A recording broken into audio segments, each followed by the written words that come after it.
I think the chat, we were just talking about the role of religion in government and the problematical issues that the smaller religious parties out have a big influence because of the nature of the parliamentary system.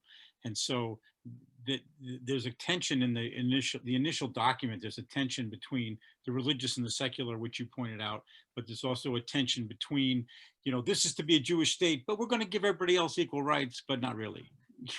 And that's a huge tension, which is always there, unfortunately. And I think having so much of the things that I think so many social things that are under the official rabbinate's control rather than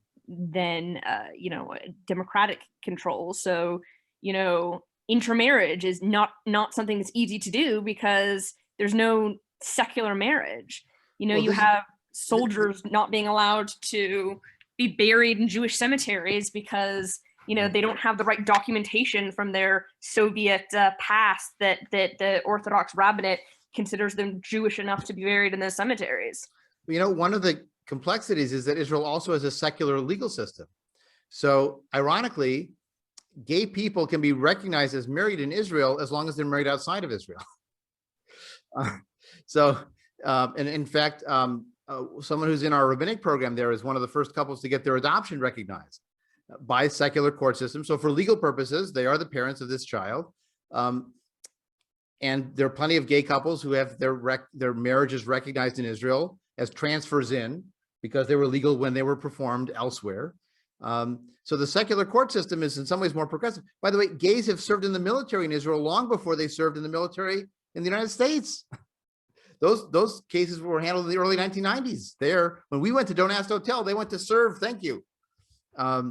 When my dad joined the military, he had to sign a form swearing that he was neither gay nor a communist. Right. But Israel in some ways is more progressive. So that's what makes Israel so complicated. It's got a national universal health system with an additional sort of private system tacked on in addition if you want extra coverage. And it's socially liberal in some ways in the secular court system. And then it's got this strong religious component that in coalition governments has been able to impose its will on the more secularized majority, and it makes it a real mess. Absolutely. All right, well, let's take a look at our advanced discussion questions that we had in the adult ed curriculum, and I'll pull those up here as well.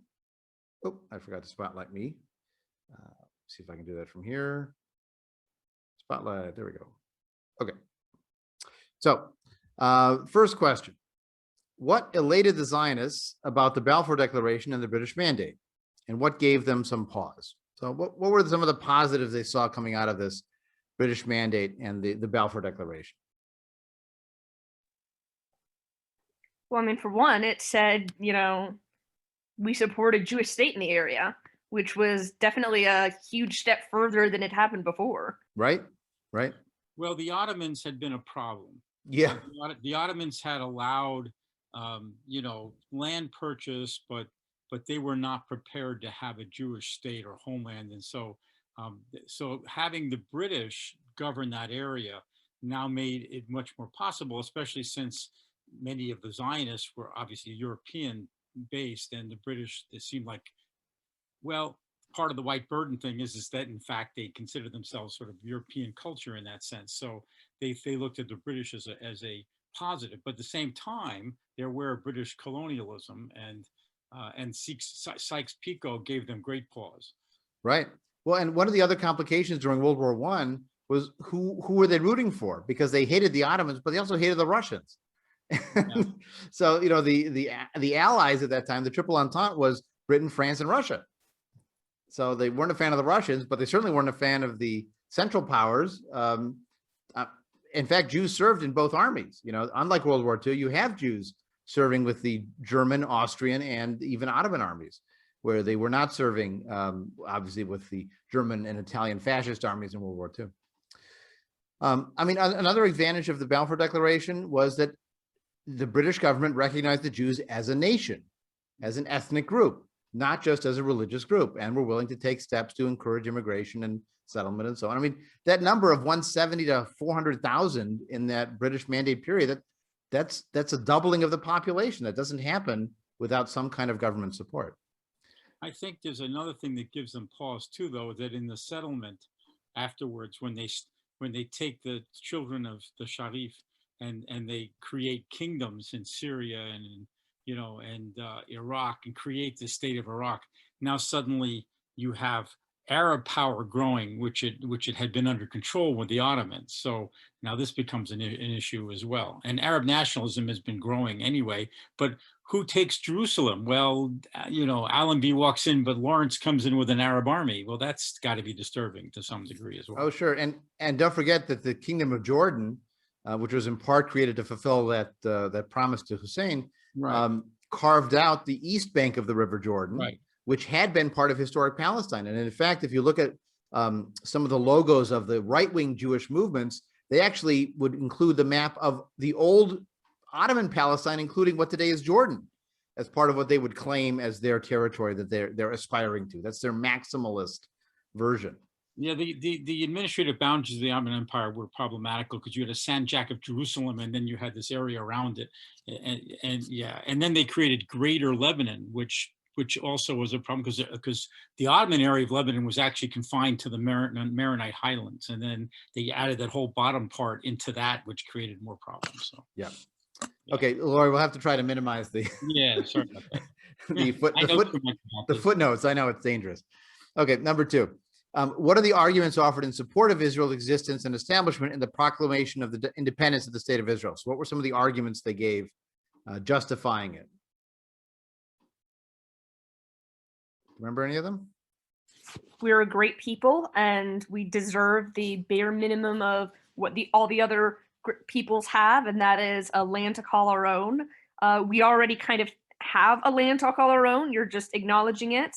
And unfortunately, also the white man's burden bit, where we brought progress to this backward place. Right. But there's the Holocaust. I think the Holocaust is a major thing, saying, look, we don't have a state.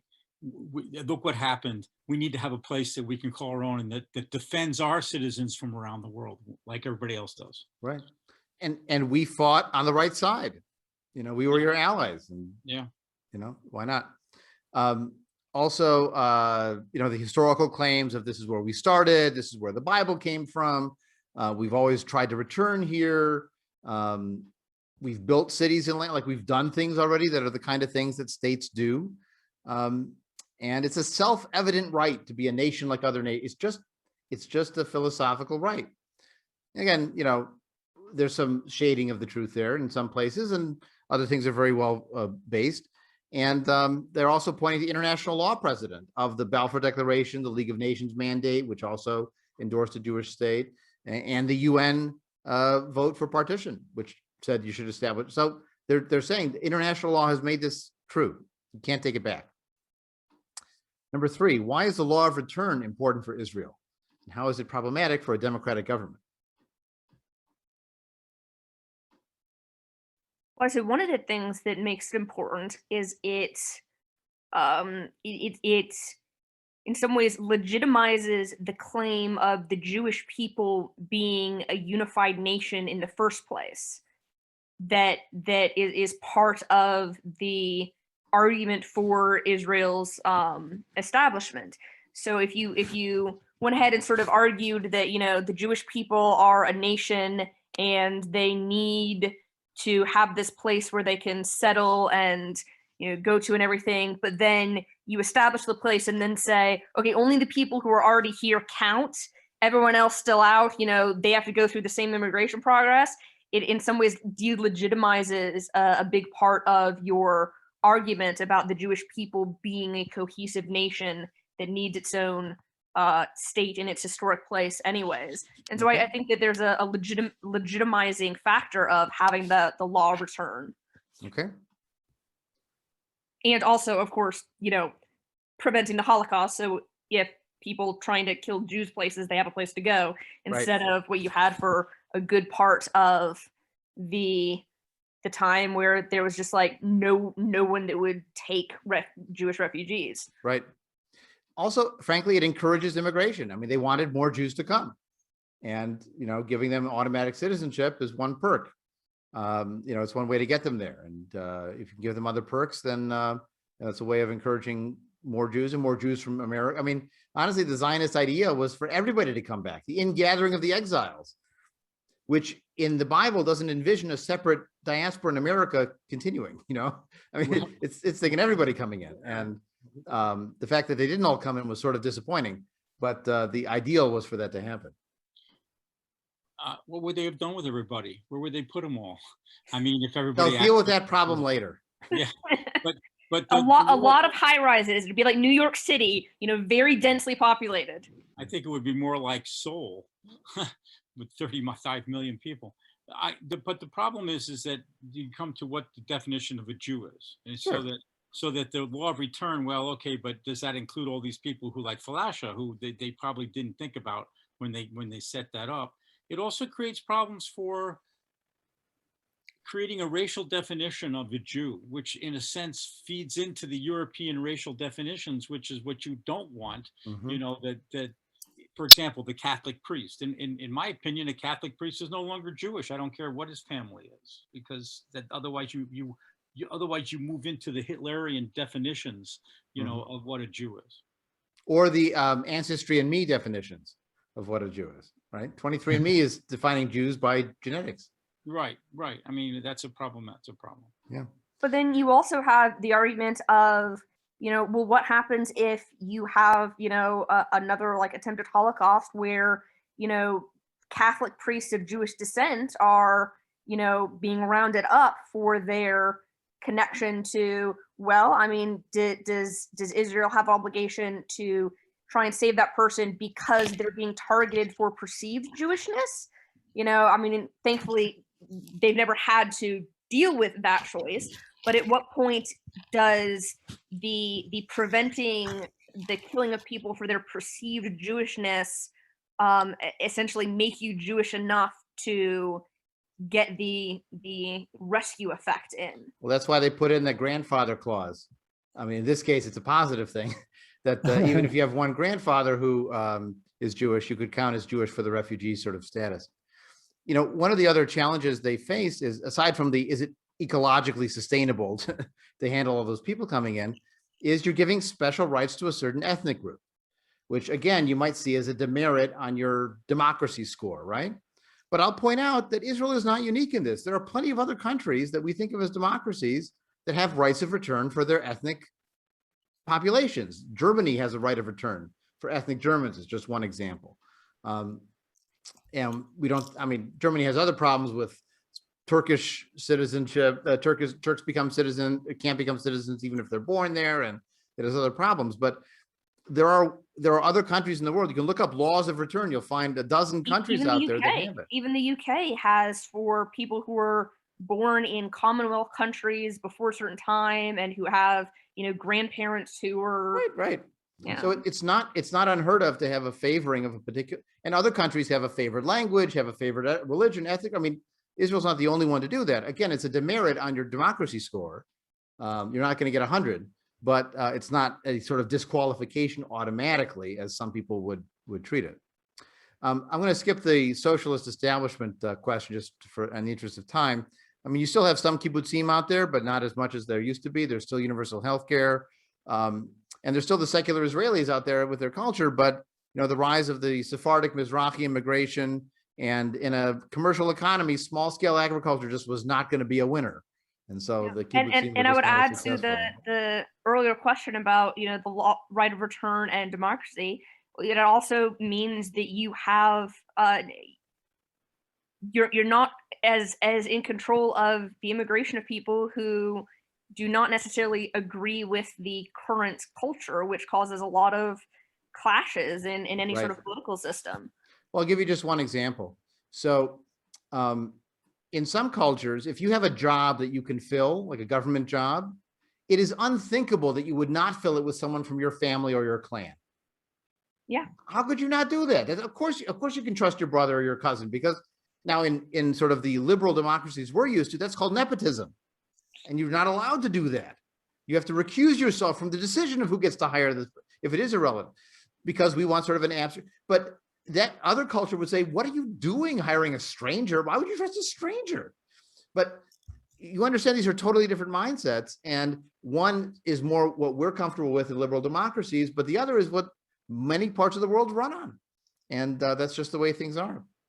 Now, some of the cultural challenges that Israeli society faces today, we talked about the religious secular debates, the position of Arabs in Israeli society and government. I mean, even today, should they have to stand for the national anthem, or should they be forced to sing the national anthem, which, by the way, is only in Hebrew, unlike other countries that have multilingual anthems. And it's a song that actually sings about the longing of a Jewish heart for 2,000 years to return to Zion. Is that really the anthem of an Israeli Arab? But you know, what is their response to it? There was a Supreme Court justice who would simply stand for it, but he didn't sing it. And some people were mad at even that. But that's, again, the nationalist question when you've got a 20% of the population who is not part of the dominant ethnic group. There's also a growing split between the rich and poor. You've got these dot-com millionaires in Israel, and you've got people who are very poor populations, be it Arab populations or ultra-Orthodox Jewish populations, or more recent immigrants. Sometimes don't have the job skills or the language skills to be able to rise in society. And there's an ongoing influence of American culture and English. When I was there was a big record store that was called Tower Records. You might remember the Tower Records chain at one time. There was a big store in Tel Aviv for Tower Records, but they wrote their name Tower Records in Hebrew letters, but it said Tower Records. And they could have translated into, you know, Miklate Migdal or something like that, or Taklite Migdal, the records of the tower in Hebrew, but they didn't. They wrote it just in Hebrew letters, but it was the English word. There is a technical Hebrew term for email that nobody uses because everybody just writes email in Hebrew letters. So how do you maintain this, you know, this unique Hebrew character when the Hebrew Academy comes up with a new word for things and everybody just says email? Well, that's part of the ongoing challenges of Israeli culture. And so the last one, I do want to leave our last discussion time for this, and that is, what role does world Jewish support play today in the state of Israel today, and how do secular humanistic Jews feel about Israel? We've only got 10 minutes, so we got to keep it compressed. Well, how many secular humanistic Jews are there? About that many different ways? Well, not quite that many. I mean, I would say that many secular humanistic Jews would fall into the two states for two peoples solution, where they see the democratic deficit of having Palestinians not represented by a government they're allowed to vote for. And so they would like to resolve that issue. Some of them are interested in one state for everybody that's shared because they see the occupation of the West Bank is so deeply rooted, it's going to be hard to imagine actually Israel pulling out at all. And they're sort of unclear on the concept of ethnic democracies anyways. They're not a big fan of that. So they just, why can't you just be like America and have one state that doesn't privilege anybody? Yeah, I have to say I have conflicted feelings about those too. Because it's like, but you get the irony in what I said, that by claiming America doesn't privilege anybody, that's sort of a Pollyanna view of America. And don't forget, you had Bible readings and clergy coming into public schools into the 1940s in this country. Yeah. It was WASP America that was the establishment. So they were the privileged group. Our constitutional rights of separation of religion and government are 60 years old, or 70 years old in many cases. They're not back to the founding of the republic. Yeah, but yeah, and it is. I mean, it's like, you know, for me, it's like, you know, how do I feel? It's like, well, I don't know. Do I support more of a two-state solution, or do I have a fundamental problem with, you know, an ethno-national state? You know, I mean, I see the benefit of having a place when you to go to, but on the other hand, I mean, is when you try and have an ethno-national state, is it sort of rotten from the beginning? Can you have a, you know, truly moral, fair, modern, progressive, democratic state if it's, you know, ethno-national? Well, you better. I mean, I'm not entirely sure about how I feel about the principle of, you know, the idea of nation states being held up as this fundamental ideal anyway. I mean, well, that's a whole That's a whole Exactly. step beyond it. And there's actually a very interesting case to be made for liberals in defending the nation state, because who are you going to trust to regulate Facebook? Are you going to trust Facebook? No. Are you going to trust a local city council? No. Are you going to trust the United Nations? No, because they're going to be subject to lobbying and, you know, the democracy deficit when you're in a 7 billion person democracy. So maybe the nation state is sort of the right size for counteracting corporations. And I wasn't even talking about uniforms. But I don't want to get into the pit of the whether nation states are good ideas or not. We're stuck with them for now, so we got. Yeah, but I meant with the nation part of it, not the size state, you know. But the fact that the nation has to do with a unified sort of group of people, right. Anyway. Well, then you better take it up with Latvia. Exactly. So, if I can jump in on a slightly different thing here, there's an essential contradiction, because the point of Zionism was to have a Jewish state.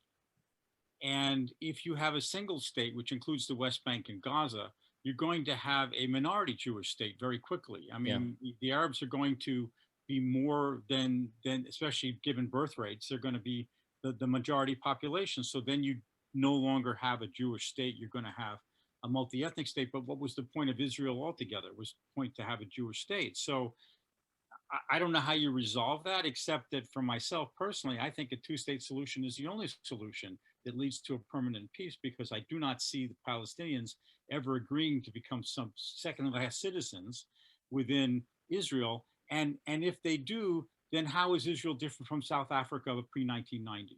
Right. And how is the West Bank different from a Bantustan, which is just, you know, a homeland which has no rights, but we pretend they have rights? Well, to be honest, at the moment, the West Bank is not that far from a South African apartheid model. And Israel proper is not apartheid, because Israeli Arabs do have more freedoms and rights there. They do serve in the Knesset and so on. But that's the complexity, because when people say you're calling Israel apartheid, the right wing will say, well, look at Israeli Arabs. They have votes and they have rights, and they're right.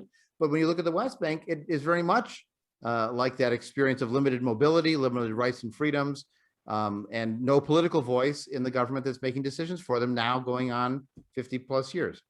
So this is one of the major dilemmas that we have with Israel as diaspora Jews, is we'd like to have a voice.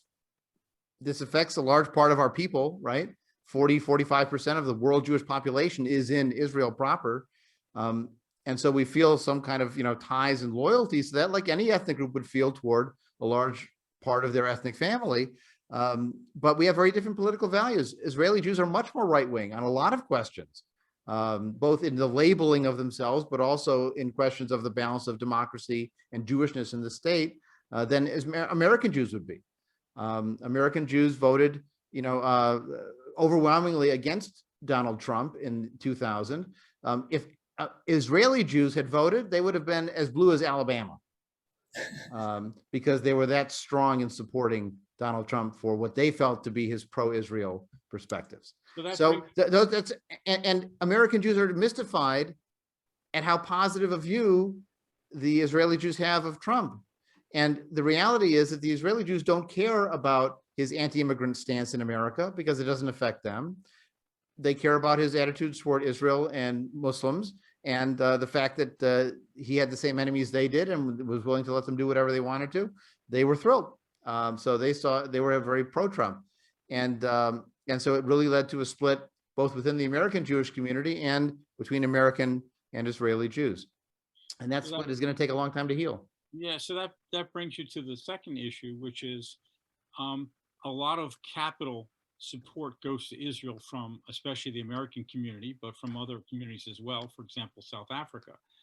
And the question is, does that give Jews in the diaspora a right to dictate to Israel their political, in other words, Israel's a sovereign state? Just because I'm a Jew and I give money to Israel, and if I live in America, does that give me now a right? But there are many American Jews that feel that they have a right to dictate to the state of Israel about their politics. And that's another really big question. Yep. I mean, it's not a dilemma we're going to resolve, but after all, which families ever get to a point of having resolved all outstanding issues and conflicts with the family. That just doesn't happen. So we'll have to leave it as sort of an open question at this point. But I mean, I find Israel a fascinating place to visit. If nothing else, if you want to be a Christmas refugee, you know, living as a Jew in America, you're inundated with your minority status at certain times of the year, especially if you have no Christian background in any part of your family. And December is one of those times. And one year I went to Israel during Hanukkah time that was also at the end of December, and it was a shock to the system because there was no green and there was no red and there were no carols and all the music was Hanukkah music, and all the street signs and you know, street lights had menorahs and dreidels on them. And I was like, where am I? Where am I? But I'm in a Jewish state. I'm in a place where we are the majority. And you know, you hear experiences, for example, of African Americans who go visit Africa, and they see all the doctors and all the lawyers and the airplane pilots look like them, are their people. And it's a sea change in their understanding of themselves and their sense of dignity and pride and purpose.